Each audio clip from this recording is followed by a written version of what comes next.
Retro Review. Oh no, he's gonna talk about the past and the Attitude Era. Oh, I love PG Wrestling. Too bad. We're gonna do WWF Breakdown to kick things off, and this is gonna be a continuing series.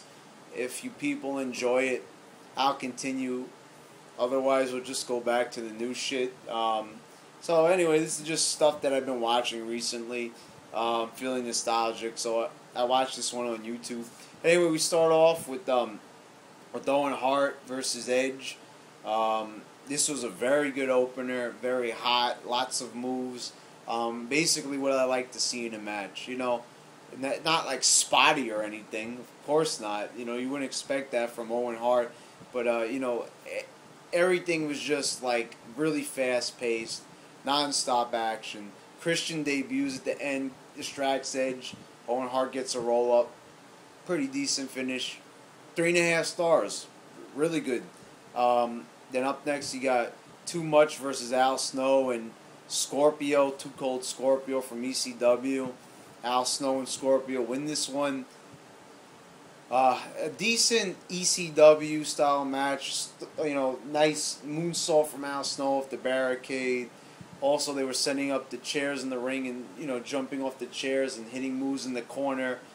The only thing is Scorpio, like, hits his moves, like, 50% of the time. He went for his chair move, and the chair just collapses, and he hits his drop kick that he was going for, but, like, only scrapes the bottom of, like, of Brian Christopher's ass. So it looked kind of lame. And other parts didn't look that smooth, but for the most part, I enjoyed it, so I really can't complain that much. So yeah, this was 2.5 stars. A decent match. Scorpio gets the win with the splash off the top. Then up next, you've got Mark Merrill versus Droz. Just a filler match. Nothing special at all. I'm not going to lie to you and say Droz was great. He was okay. A lot of people, you know, who like to suck up and, you know, be friendly to people in the YWC will say, hey, he was a great wrestler. I'm so sorry that he was paralyzed. The truth is, I'm sorry too, but he wasn't that great. His high point in the WWF was his LOD, you know, tenure that he had along with Animal. But even that wasn't too great. So... yeah, 1 star here. Merrill gets the win with the TKO after some interference from Jacqueline. No one really cared. No reaction, really. Then up next was Vader and Bradshaw. Very odd match. They were really bringing Vader down at this point. He was ready to leave because he was sick of jobbing. Vince Russo just didn't know what to do with him. I mean, he's a great wrestler. You don't know what to do with him, okay? So that's really weird, and you know, I don't blame Vader for leaving, because losing to Bradshaw at this point in time, he wasn't JBL yet. He wouldn't be JBL for another 6 years. He was just fresh off the new Blackjacks, which was a fucking horrible team. You know, Bradshaw with his little stupid mustache. Ha! I'm a Blackjack, and like, you know, he's named after cards. He's a playing card, and Bradshaw beats him with a clothesline. This was no holds barred, but didn't really feel no holds barred because there wasn't a lot of weapons. Vader did something with the steel steps, so it was an okay brawl. 2 stars, but I was very unhappy with the finish, obviously. Up next, you got D'Lo Brown defeating Gangrel. Very surprised this matchup wasn't good because both guys were great and had good matches during the Attitude Era, but this one, they just really didn't seem like they knew what to do, which was weird. 1 star. Wasn't that good. Up next, Ken Shamrock versus The Rock and Mankind in a triple threat steel cage match. It was for the #1 contendership. Fantastic match. Wow, just like really back and forth and really just a lot of action throughout. Never really slowed down. They just all gave it their all. They were all at this point trying to, you know, they with Stone Cold not getting another title shot, they really need to find another main eventer, and so this was the way of doing it. And damn, I mean, The Rock picking up the victory here. Mankind almost winning it. The Rock gets the pin on Shamrock just as Mankind's about to touch the floor. So a good finish, a good match. This is a match you really have to watch because this is like what exemplifies the Attitude Era. This had a lot of attitude to it. It's 4 stars. Up next is Val Venus and Dustin Rhodes. This wasn't a horrible match, but it had a horrible botch in it. Val Venus is supposed to kick out at one point in this match, and he doesn't. Like, what the fuck is he on? I like Goldust, but he wasn't Goldust in this match, and I like Val Venus, but he was just being dumb in this match. How the hell do you botch a kick out?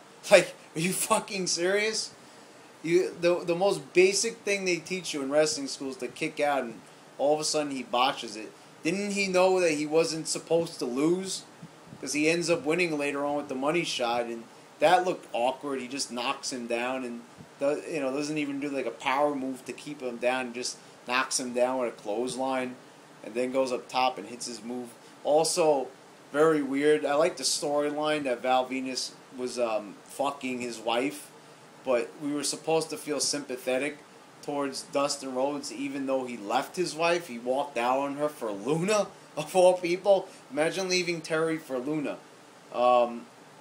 So yeah, this guy leaves his family, and we're supposed to feel sympathetic towards him. Go figure. Not exactly the best Russo storytelling there. Up next, you got the New Age Outlaws and X-Pac defeating Jeff Jarrett and Southern Justice. It was a good match. Southern Justice sucked, but Jeff Jarrett was fine as a mid-carder, and DX is just awesome. Good action throughout. Southern Justice was very limited, but they used them well here, so I enjoyed it. Really good 3-star match. And then the main event was just a big fucking disappointment. Stone Cold, The Undertaker, and Kane in a triple threat match. Undertaker and Kane weren't allowed to pin each other in this match, so the only thing they could do was pin Stone Cold. This is all part of the master plan, but all sarcasm aside, this was some good television on Raw, and it led to a really big storyline that would eventually lead to The Rock winning the title, so I am definitely cool with that. But this matchup was just slow and boring. It was The Undertaker and Kane just beating up on Stone Cold to go through with the plan. And weird, because in this match they were pulling, the Undertaker was pulling Kane off of Stone Cold when he tried to make the pin attempt, and vice versa. But at the end they just end up pinning him at the same time. What? Then why the hell were they getting frustrated and pulling each other off of one another in the match?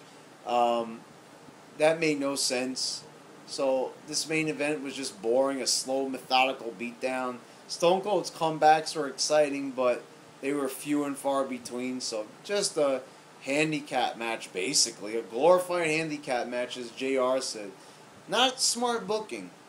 So overall, a shitty main event, a good opener, a really good steel cage match. You had that DX match, which was good.